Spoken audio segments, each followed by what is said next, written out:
दोहे। तुलसी के दोहे के बारे में, पद्य के बारे में बताती हूँ। कवि का नाम है तुलसीदास गोस्वामी। तुलसीदास का चित्रपट आप देख रहे हैं। तुलसीदास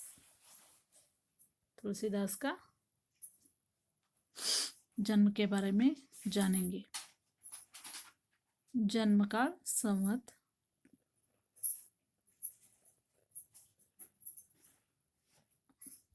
जन्मस्थल उत्तर प्रदेश के चित्रकूट जिले में राजपुर नामक ग्राम में हुआ था। माता हुलसी, पिता आत्माराम दुबे। रामचरितमानस उन्होंने लिखा है। राम ललान हच्चु, भैरवी, रामायण, पर्वती, मंगल, इनकी अनेक कृतियां भी उन्होंने लिखी है। इस पद्य का पहला शीर्षक है मुखिया मुख शौचाहिए, खान पान को एक, पालय पोसई सकल अंग, तुलसी सहित विवेक।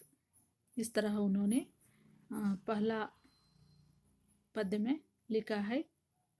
उनका चित्रपट आप दिख रहे हैं। ಮುಖ್ಯ ಅಂದ್ರೆ ನೇತ ಹೇಗಿರಬೇಕು ಅಂತಕ್ಕಂಥದ್ದನ್ನ ಇಲ್ಲಿ ಹೇಳ್ತಾ ಹೋಗ್ತಾರೆ। ನಾಯಕ, ಗುಂಪಿನ ನಾಯಕನ ಬಗ್ಗೆ ಸ್ಪಷ್ಟವಾಗಿ ಹೇಳ್ತಾರೆ। उसका चेहरा दिखने के लिए अच्छा होना चाहिए और सकल, उन्होंने मृष्टान्न भोजन भी खाना चाहिए और देखने के लिए वहाँ मुखिया जैसी होना चाहिए। भावार्थ के बारे में जानेंगे। प्रस्तुत दोहे में तुलसीदास मुख अर्थात मुंह और मुखिया दोनों के स्वभाव की समानता दर्शाते हुए लिखते हैं कि मुखिया को मुंह के समान होना चाहिए। मुंह खाने पीने का काम अकेला करता है, लेकिन वह जो खाता पीता है उससे शरीर के सारे अंगों का पालन पोषण करता है। तुलसी की राय में मुखिया को भी ऐसा ही विवेकवान होना चाहिए कि वह काम अपनी तरह से करे, लेकिन उसका फल सभी में बांटे। यहाँ तुलसीदास ने कहते हैं कि ನಾವು ದಿನನಿತ್ಯ ಊಟವನ್ನು ಹೇಗೆ ಮಾಡುತ್ತೇವೆಯೋ, ಎಲ್ಲ ಪೌಷ್ಟಿಕ ಆಹಾರವನ್ನು ಹೇಗೆ ಸೇವಿಸುತ್ತೇವೆಯೋ ಹಾಗೆ ನಾಯಕನ ಗುಣಲಕ್ಷಣಗಳು ಇರಬೇಕು। ಆ ತಿಂದಂಥ ಆಹಾರ ಪಚನವಾಗಿ ಪಸರಿಸುತ್ತದೆ, ಅಂದರೆ ಶಕ್ತಿಯನ್ನು ನೀಡುತ್ತದೆಯೋ ಅದೇ ರೀತಿಯಲ್ಲಿ ನಮ್ಮ ಕೆಲಸವು ಸಹಿತ ಇರಬೇಕು ಅಂತ ಹೇಳ್ತಾರೆ। जड़चेतन गुण दोषमय विश्व खिन्न करतार, संत हंस गुण गहई पय परिहर वारी विकार। इसके बारे में उन्होंने कहते हैं। जैसे स्वामी विवेकानंद का चित्रपट आप देख रहे हैं। एक तरफ हंस की चित्रपट देख रहे हैं और एक तरफ दूध के लुटक भी आप देख रहे हैं। इसके भावार्थ को जानेंगे। प्रस्तुत दोहे में तुलसीदास संत की हंस पक्षी के साथ तुलना करते हुए उसके स्वभाव का परिचय देते हैं।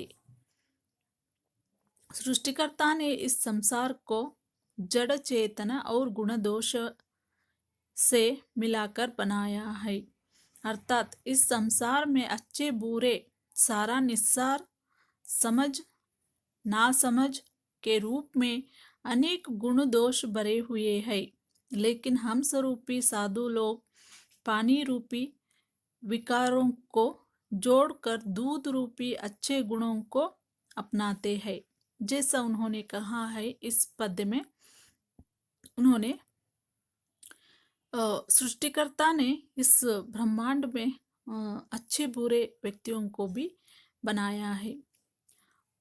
वहाँ अच्छे व्यक्तियाँ भी होते हैं और बुरे व्यक्तियाँ भी होते हैं, उसका रूप के बारे में उन्होंने बताया है। हंस रूपी साधु लोग भी रहते हैं और विकार विकार को दूध रूपी अच्छे गुण वालों को भी उन्होंने कहते हैं, है ना। इसके बारे में विस्तृत जानकारी उन्होंने दिया है।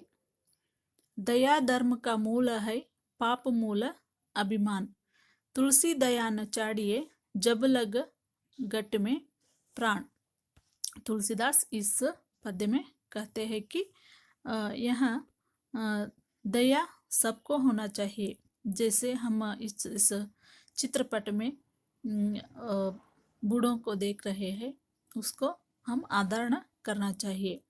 प्रस्तुत दोहे में तुलसीदास ने स्पष्टतः बताया है कि दया धर्म का ಮೂಲ है, ದಯೆಯು ಧರ್ಮದ ಮೂಲವಾಗಿದೆ। ಅಭಿಮಾನ್ ಪಾಪ है, ಅಭಿಮಾನ ಅನ್ನೋದು ಪಾಪ, ಅಂದ್ರೆ ಅವರಿಗೆ ದಯೆಯನ್ನ ತೋರಿಸದೇ ಇರೋದು। इसलिए कवि कहते हैं कि जब तक शरीर में प्राण है, ಎಲ್ಲಿವರೆಗೂ ನಮ್ಮ ಶರೀರದಲ್ಲಿ ಪ್ರಾಣ ಇರುತ್ತೋ, तब तक मानव को अपना अभिमान छोड़कर दयालु बने रहना चाहिए। ಅಲ್ಲಿಯವರೆಗೂ ನಾವೇನು ಮಾಡಬೇಕು, ನಮ್ಮ ಅವಗುಣಗಳನ್ನು ಬಿಟ್ಟು ಎಲ್ಲರಲ್ಲೂ ನಮ್ಮ ಅಹಂಕಾರ ಅನ್ನೋದನ್ನು ಬಿಟ್ಟು ಎಲ್ಲರಿಗೂ ದಯೆಯನ್ನು ತೋರಿಸುವಂತಹ ಅಂದ್ರೆ ಕರುಣೆಯನ್ನು ತೋರಿಸುವಂತಹ ಗುಣವನ್ನು ಎಲ್ಲ ಮನುಷ್ಯರು ಹೊಂದಿರಬೇಕು ಅಂತಕ್ಕಂಥದ್ದನ್ನು ಈ ದೋಹೆಯಲ್ಲಿ ಪ್ರಸ್ತುತಪಡಿಸ್ತಾರೆ। तुलसी साथी विपत्ति के विद्या विनय विवेक साहस सुकृत सुसत्य रत राम भरोसो एक। तुलसीदास ने इस पद्य के बारे में उन्होंने कहा है कि श्री कृष्ण का चित्रपट आप देख रहे हैं, राम चित्रपट आप देख रहे हैं। भावार्थ में उन्होंने कहा है कि प्रस्तुत दोहे में तुलसीदास जी कहते हैं कि कह रहे हैं कि मनुष्य पर जब विपत्ति पड़ती है तब विद्या विनय तथा विवेक ही उसका साथ निभाते हैं। जैसे उन्होंने कहा है कि जब ಯಾವಾಗ ಮನುಷ್ಯನಲ್ಲಿ ವಿಪತ್ತಿ ಅನ್ನೋದು ಇರುತ್ತೋ ಆವಾಗ ಅವನಲ್ಲಿ ವಿದ್ಯೆ ವಿನಯ ವಿವೇಕ ಅಂತಕ್ಕಂಥದ್ದು ಇರುತ್ತೆ ಅಂತಕ್ಕಂಥದ್ದನ್ನು ಹೇಳ್ತಾರೆ।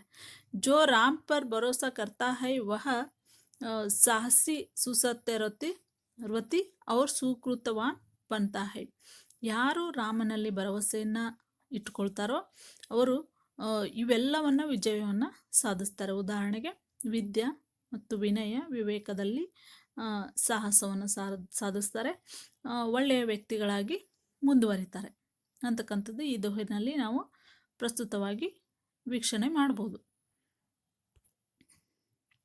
और उन्होंने कहते हैं कि चौथा भाग में हम राम का चित्रपट देख रहे हैं, एक तरफ दिया का चित्रपट भी देख रहे हैं, है ना।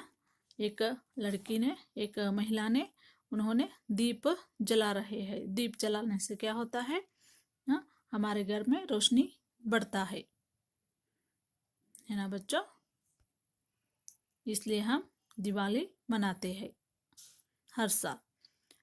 भावार्थ है, प्रस्तुत दोहे के द्वारा तुलसीदास जी कहते हैं कि जिस तरह देहरी पर दिया रखने से घर के भीतर तथा आंगन में प्रकाश फैलता है, उसी तरह राम नाम जपने से मानव की आंतरिक और बाह्य शुद्धि होती है। हमारे तन मन स्वस्थ रहने के लिए बच्चों हम क्या करना चाहिए, देहरी पर, देहरी ಅಂತಂದ್ರೆ ನಮ್ಮ ಮನೆಯ ಮುಂದಿನ ಹೊರಸಿಲಲ್ಲಿ ಏನು ಮಾಡಬೇಕು, ದೀಪವನ್ನು ಹಚ್ಚಬೇಕು। इसके भीतर क्या होता है, भीतर ಅಂದ್ರೆ ಮನೆಯ ಒಳಗಡೆ ಅಥವಾ ಮನೆಯ ಹೊರಗಡೆ ಅಂಗಳದಲ್ಲಿ ಏನಾಗುತ್ತೆ, ಪ್ರಕಾಶ ಫೈಲ್ತಾ ಹೈ, ದೀಪವು ಏನಾಗುತ್ತೆ ಅಲ್ಲಿ ಪ್ರಕಾಶವನ್ನು ಬೆಳಗಿಸುತ್ತೆ। ಇದರಿಂದ ಏನಾಗುತ್ತೆ, ಮನೆಯಲ್ಲಿ ಒಳ್ಳೆಯ ವಾತಾವರಣ ನಮ್ಮಲ್ಲಿ ನಮ್ಮ ಮನಸ್ಸಿನಲ್ಲಿ ಒಳ್ಳೆಯ ವಾತಾವರಣ ಹುಟ್ಟಿಕೊಳ್ಳುತ್ತೆ ಮತ್ತು ರಾಮನಾಮವನ್ನು, ದೇವರ ನಾಮವನ್ನು ಜಪಿಸುವುದರಿಂದ ಆಂತರಿಕವಾಗಿ ಮತ್ತು ಬಾಹ್ಯವಾಗಿ ನಾವು ಶುದ್ಧವಾಗ್ತೀವಿ। ನಮ್ಮಲ್ಲಿ ಏನೇ ಕಪಟಗಳಿದ್ರೂ ಸಹಿತ ನಾವು ಶುದ್ಧತೆಯನ್ನು ಹೊಂದ್ತೀವಿ ಮಕ್ಕಳೇ। ಧನ್ಯವಾದ आपको।